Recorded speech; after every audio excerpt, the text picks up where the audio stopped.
Hey guys, good news. We don't need politicians anymore. Like, at all. Any of them. If you've ever watched Question Period in the House of Commons or watched a debate in committee, it makes you want to gouge your eyes out. The amount of insanity and incompetence of these people is staggering. They will not even answer a simple question anymore. They are actually paid by the taxpayer to be coached on basically how to not answer questions. If you haven't actually seen these people or these processes happen in our government, I really recommend that you look at a question period or watch some of these clips, because it's enough to make you want to just literally lose your mind. So I'm wondering why we need politicians anymore. We have AI. AI could solve 99% of our problems. Anything that they want to debate or spend tens of billions of dollars on consultants like they do every year, most of them insiders and clear conflicts of interest, beside the point. We don't need to do this anymore. For anybody who knows where AI is at this point, we've exceeded these people. We don't need them anymore.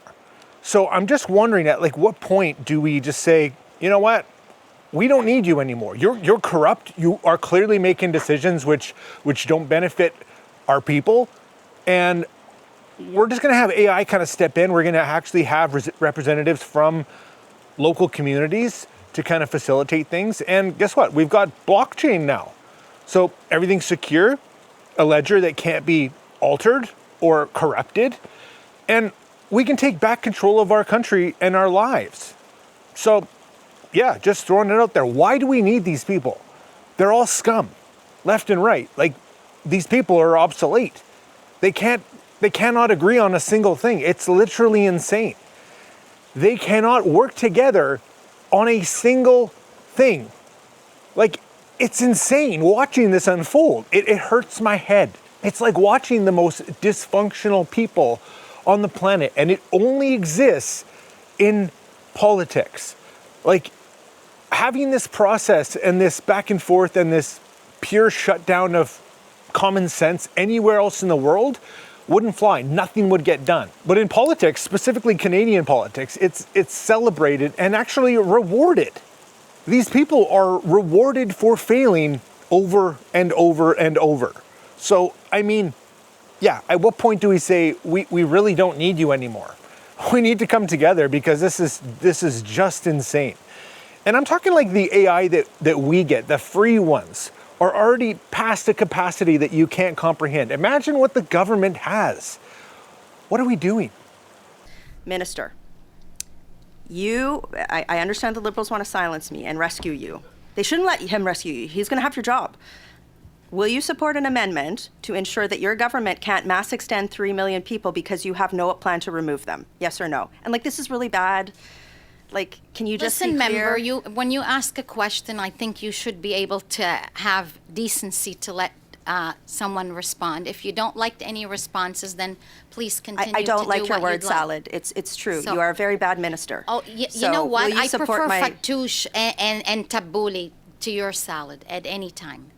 That is the oddest thing any immigration minister Well, has and said at this committee. It's very No, but weak, it's and my culture. I will can't- likely it be is what added it to your is. performance review. Minister, in Division 5, Part 5, your government is once again asking for unprecedented powers to be able to exempt any entity or company from any law or regulation in Canada, with the exception of the Criminal Code. Would this include the Conflict of Interest Act? Yes or no? Well, I think you're referring to something which is called the regulatory sandboxes, and I just want to bring that to the committee's attention. Minister, I'm not asking what it is or why it's there. This is very concerning. If this is passed, would that exempt any entity determined by the Prime Minister or any minister to exempt a company or an individual from the Conflict of Interest Act in Canada, yes or no? Madam Chair, I was just trying to provide background. You know, Canada is catching up, I would say, with other OECD Minister, countries this and the is a G7. very concerning fact that's inside the budget. Would, after these powers are granted to a prime minister or minister, would they be allowed to exempt a company or an individual to be exempt from Canada's law, which is the Conflict of Interest Act? Yes or no? Well, I was just trying to say, Madam Chair, that regulatory sandboxes is a tool that has been Would it requested by... include Point of order, Madam Chair. exempting? The minister refuses to answer because this would give unprecedented powers once again to this government. And Canadians are worried. In fact, even the Toronto Star, a non-conservative friendly paper, has written about this. That's how concerning this is. Would this being passed give the Prime Minister or any minister in the government exempt to any company or individual from the Conflict of Interest Act? Yes or no? Madam Chair, I know some colleagues are more interested in the questions than the answer, but let me try to inform Canadians. Regulatory sandboxes are a tool which are very well used by OECD country, the G7, and actually, I would say, Madam Chair, Canada is catching up. Does it include the Conflict of Interest Act being exempt? Yes or no? Madam Chair, as I was saying, Canada is catching up, and the Minister, Canadian... I'll take that as a yes, and that's very concerning. So I'm going to give an example to you, and again, I'm just asking if you can give me a yes or no. If a company like Brookfield has been looking to get a contract from either the Prime Minister or any minister in the government, would they be exempt from the Conflict of Interest Act, knowing very well of the Prime Minister's declared conflict of interest after this passes? Yes or no?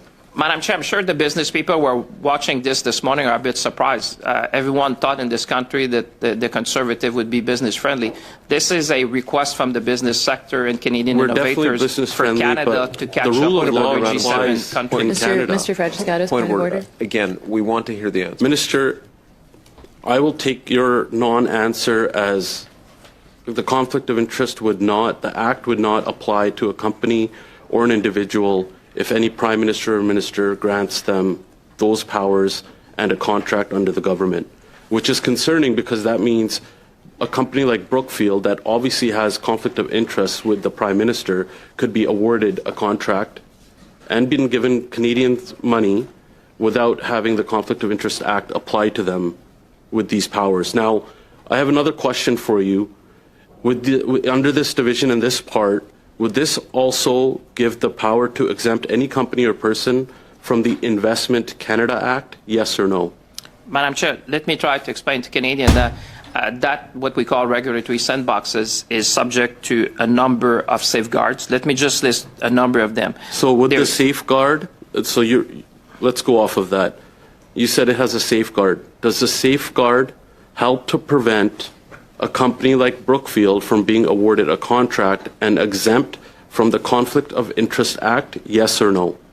Madam Chair, as I was trying to explain to Canadians, there's a number of safeguards in the Act. Does For the example, safeguard include conflict of interest? Yes or no?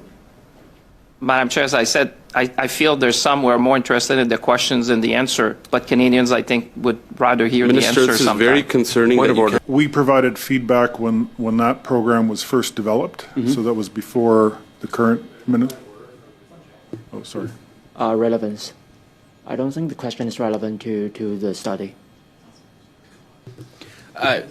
Chair, I would say that the firearms policy in this country, when all witnesses have spoken about the expanse of gun crime and the priorities of this government in dealing with it, are highly relevant. So I actually think it's quite short-sighted for the member to suggest that going after legal gun owners is not relevant to a study on crime and bail and repeat offenders when firearms have been mentioned by our witnesses. Yeah, it's a stretch, but keep it a little tighter, Mr. Lawton. I understand where you're going, but just afford the witnesses the opportunity to answer to it. And Yeah, I will.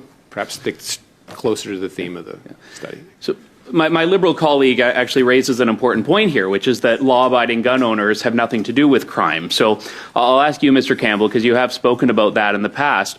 Do you believe that law-abiding firearms owners in Toronto are a public safety risk? No, and we've talked about this before. The gun buyback program is going to have zero impact on the crime we're seeing in the city of Toronto, period. And Yeah. quite frankly, I don't know if there's any plan in place, but if there was some sort of plan to try and obtain these firearms, I'm not sure who's going to do it or what resources, and I can think of 100 different ways, if you want to help public safety in the city of Toronto, that we could have other things to do.